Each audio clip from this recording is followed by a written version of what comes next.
저희 MBC 경남은 일제시대 강제동원 관련 다큐멘터리를 지속적으로 제작하면서 당시 경남 지역에 남아있는 강제동원의 흔적들도 추적해왔습니다. 이 가운데 군 부대부터 철도, 광산, 심지어 신사까지 짓기 위해 노인과 어린이들이 대거 동원된 국내 현장을 최초로 확인했습니다. 정현민 기자가 현장에 다녀왔습니다. 울산 남산자락 동굴 4개 중 3개를 연결해 조성한 태화강 동굴피아.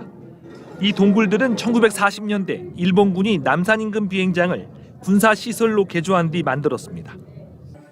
전쟁용 군수 물자를 보관하다 태화강을 통해 수송한 것으로 추정됩니다. 언덕을 따라 올라가자 방어진 항이 내려다 보이는 산 중턱에 콘크리트 터가 드러납니다. 신사터의 옹벽이라고 표현하거든요. 건축 쪽에서는 이 투합을 받아주기 위한 단차 부위의 콘크리트 축대라고 보시면 됩니다. 마을에 있던 향교를 없애고 신사를 지은 건데 경남에는 이런 신사터가 44곳 있는 것으로 확인됐습니다. 일제의 이른바 내선일체를 위한 도구로 활용한 것으로 보입니다. 그 물자를 여기서 이제 착취를 해서 수송을 하는.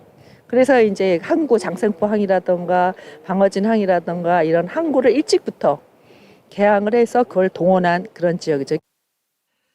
낙동강변을 따라 조성된 드론 비행장은 일본군이 실제 비행장으로 사용하던 곳입니다. 화물선이 다니는 철도와 터널은 1937년 지어졌는데 공사 당시 폭발 사고로 조선인 노동자들이 사망한 것으로 기록돼 있습니다. 자원을 수탈하는 이제 현장으로서 이 지역들이 이제 쓰였다라는 것을 이렇게 그 설명을 들으면서 과거 어떤 식으로 이 지역이 이용되었다라는 것을 배울 수 있었습니다. 아시아 태평양 전쟁 당시 경남에 지어진 전쟁 시설은 모두 457곳. 절반 정도가 탄광이나 군사 시설인데 근로보국대라는 이름으로 노인과 어린이들이 강제 동원됐습니다. 군사시설 이런 데서 그분들이 너무 나이가 어리거나 아니 너무 나이가 많거나 이러기 때문에 스스로를 이렇게 자기를 지킬 수 있는 힘이 적고 국외 동원의 경우 경남 출시 15만여 명이 강제 동원돼 희생된 사실이 10만 건이 넘는 국내외 기록물을 통해 밝혀지기도 했습니다. 하지만 이런 역사의 기록과 유적을 수집하고 관리하려는 시도는 멈춘 상태.